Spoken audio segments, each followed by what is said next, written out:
सभी को राधे राधे, जय श्रीमन नारायण। आपके अपने YouTube चैनल प्रेम भक्ति में फिर से एक बार स्वागत है। और कैसे हैं आप लोग, कमेंट करके ज़रूर बताएं। इसी के साथ आज हम सुनेंगे अजा एकादशी व्रत की कथा। तो आइए मन में लक्ष्मी नारायण का ध्यान करते हुए कथा को सुनते हैं। युधिष्ठिर ने पूछा कि हे जनार्दन, अब मैं यह सुनना चाहता हूँ कि भाद्रपद मास में कृष्ण पक्ष में कौन सी एकादशी होती है, कृपया करके बताइए। भगवान श्री कृष्ण बोले, हे राजन, एकचित्त होकर सुनो, मैं तुम्हें बताता हूँ। भाद्रपद मास में कृष्ण पक्ष की एकादशी का नाम अजा है। यह सभी पापों का नाश करने वाली बताई गई है।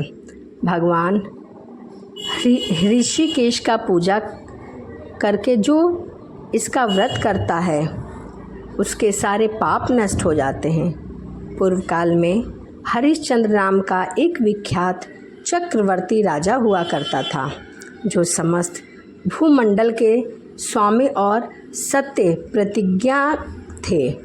एक समय किसी का कर्म का फल भोग प्राप्त होने पर उन्हें राज्य से भ्रष्ट होना पड़ा।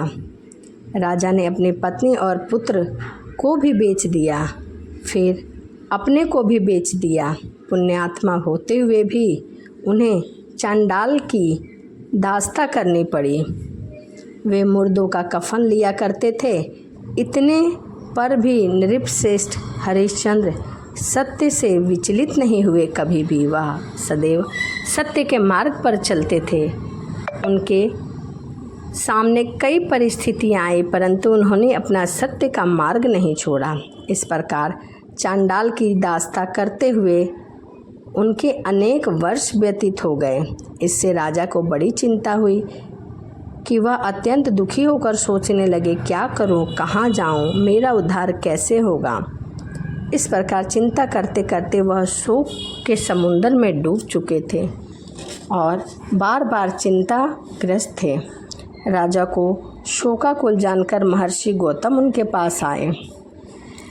श्रेष्ठ ब्राह्मणों को अपने पास आया देखकर नृपश्रेष्ठ हरिश्चंद्र ने उनके चरणों में प्रणाम किया और दोनों हाथ जोड़कर बोला, गौतम के सामने खड़े होकर अपना सारा दुखमयी समाचार कह सुनाया।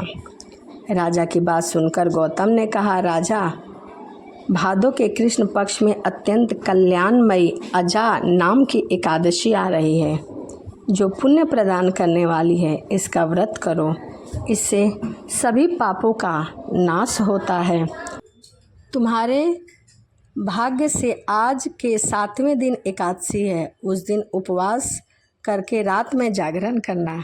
ऐसा कहकर महर्षि गौतम वहाँ से अंतराध्य हो गए। मुनि की बात सुनकर राजा हरिश्चंद्र ने उस उत्तम व्रत का अनुष्ठान किया। उस व्रत के प्रभाव से राजा के सभी दुख दूर हो गए। उन्हें उनकी पत्नी पुनः मिल गई और उनका पुत्र भी जीवित हो गया, जो कि मर चुका था। आकाश में डुगडुगियाँ बज रही थी। देवलोक से फूलों की वर्षा होने लगी। राजा हरिश्चंद्र का खोया हुआ राज्यपाट, धन दौलत, हाथी घोड़े, सब कुछ उन्हें दोबारा प्राप्त हो गया था। एकादशी के प्रभाव से राजा ने सभी राज्य प्राप्त हो गए और अंत में वे पूर्व जन्म के साथ स्वर्गलोक को प्राप्त हो गए। अपने पूर्वजों के लिए उन्होंने बहुत सारे दान पुण्य भी किए। राजा युधिष्ठिर ने कहा, जो मनुष्य ऐसा करते हैं वह सब पापों से मुक्त होकर स्वर्गलोक को जाते हैं, और जो इस कथा को पढ़ता है, सुनता है, दूसरों को सुनाता है, उसे यश्वमेघ यज्ञ की प्राप्ति होती है। तो यह अजा एकादशी व्रत की कथा थी। वीडियो आपको कैसी लगी कमेंट करके ज़रूर बताएं। इसी के साथ वीडियो को यहीं समाप्त करते हैं और आपसे मिलते हैं अगली वीडियो में। सभी को राधे राधे, जय श्रीमन नारायण, हरे कृष्णा।